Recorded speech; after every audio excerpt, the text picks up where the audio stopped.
So Dragonflight Season 4 is dropping on April 23rd, and you're excited, right? Or maybe you're like me and you just don't care. Except for Pandemonium, that'll be cool, I'm pretty sure of it. But here's the thing, you can either jump into Season 4, do all the stuff that it offers, or you can start doing the optional block in the roadmap, and that is achievement hunting.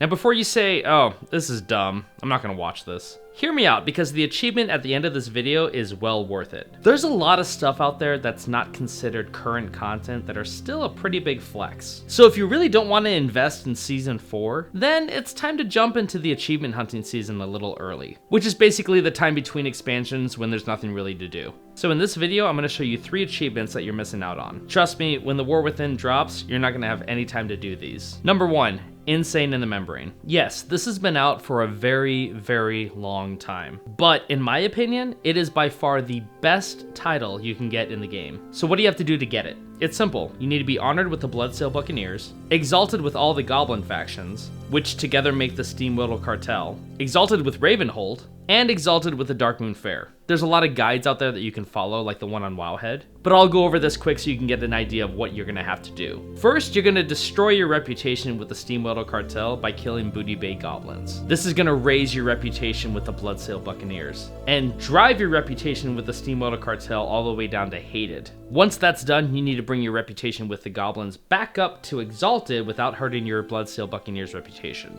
You do this by killing the pirates behind the Cavern of Times. Make sure that you pop down your guild banner right here in the middle, and if possible, use the Wii buff from the Darkmoon Faire or a Darkmoon top hat. Each will give you an extra 10% rep bonus, but they can't stack, so choose which one you want to use. Also, doing this as a human helps because of their racial called diplomacy, which grants an extra 10% to reputation gains. My recommendation for these steps is to put on a really good movie, TV series, anime series, anything that you like. And then get to work, because this is gonna take a long time. I just hit neutral and above with the Steamwheel Cartel, and I've been working on this for hours. But that's not all the grinding that you're gonna have to do. In order to get the Ravenhold faction to Exalted, you first need to kill the Rogue Syndicates by Stromgarde Keep. And keep doing this until you hit 11,999 out of 12,000 honor. From there, you're gonna head over to the Isle of Keldanas and pickpocket the Murlocs in this area for heavy junk boxes. Every 5 boxes that you pickpocket, you'll turn into Winston Wolf at the Ravenhold Manor, which is in the Hillsbrad Foothills located here. In total, and if you're not using the Wii buff from the Darkmoon Faire or the top hat bonus, you'll have to turn in 1,405 boxes. You can make a rogue and use that alt to pickpocket all the Murlocs and then send those boxes to your main character that's going for the achievement so that your main character gets the rep. But again, put on a movie for this grind because it's going to take a while. Lastly is the Darkmoon Faire. Easy enough, just do the dailies, which are the mini games. This may take a few months to do, but it's a lot more fun and easier than all the other stuff.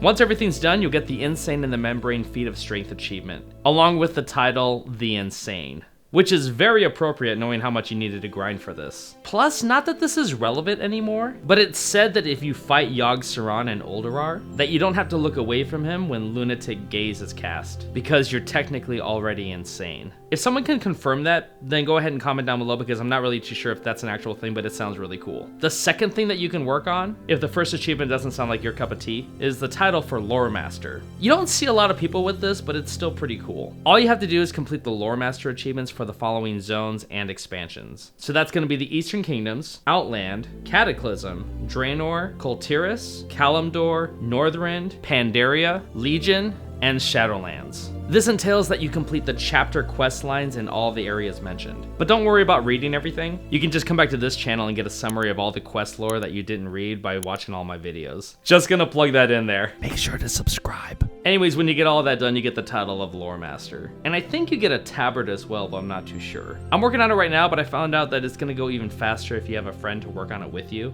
Looking at you, Jay. The third and final achievement that I recommend doing is called Secret Fish and Where to Find Them. And this one is special because at the very end you get a toy that is very, very useful, especially if you're in a consistent raiding group. And I'm blown away that more people don't know about this one. To start this, check out this awesome guide on Wowhead and start from the beginning. But to break it down simple, you'll be heading back to Mechagon. Yes, this has been out since BFA. When you get to the island, you're gonna be fishing a lot. specifically to catch the fish for the achievement Secret Fish of Mechagon. And these fish can be found in specific areas on the island. Now be patient when trying to catch these fish because the drop rate is really low, but this is going to be worth it. When you complete this, you'll be given the Secret Fish goggles. And when you click on them in your inventory, you get a buff, which will allow you to see different fish and bubbles around the area. This is when you need to catch a series of fish, not just in your general surroundings, but also in specific areas of Azeroth, times of the day, even when you're dead. The guide will tell you all the zones that you need to visit, so definitely make sure to check that out. In the end, you get the coolest toy in the game, which is the hyper-compressed ocean. It's literally a globe of water that has the entire fishing loot table from any zone and any expansion. It lasts 15 minutes and has a 1-hour cooldown, and multiple people can fish from it. This means that when your raid isn't moving and you're getting bored, pull out the ocean and get to fishing. That's just free money to make while your guild is sitting around. So there you have it. 3 things to work on if you're not interested in doing Season 4 stuff. Or when the season is done, then you can go ahead and jump into doing these. But if you like this content, or you want to learn all the quest lore that a lot of people have skipped reading over the past years, then make sure to subscribe to this channel and like this video. And also check out the other videos that I've done in the past. Other than that, thanks for watching, and I'll see you guys in Azeroth.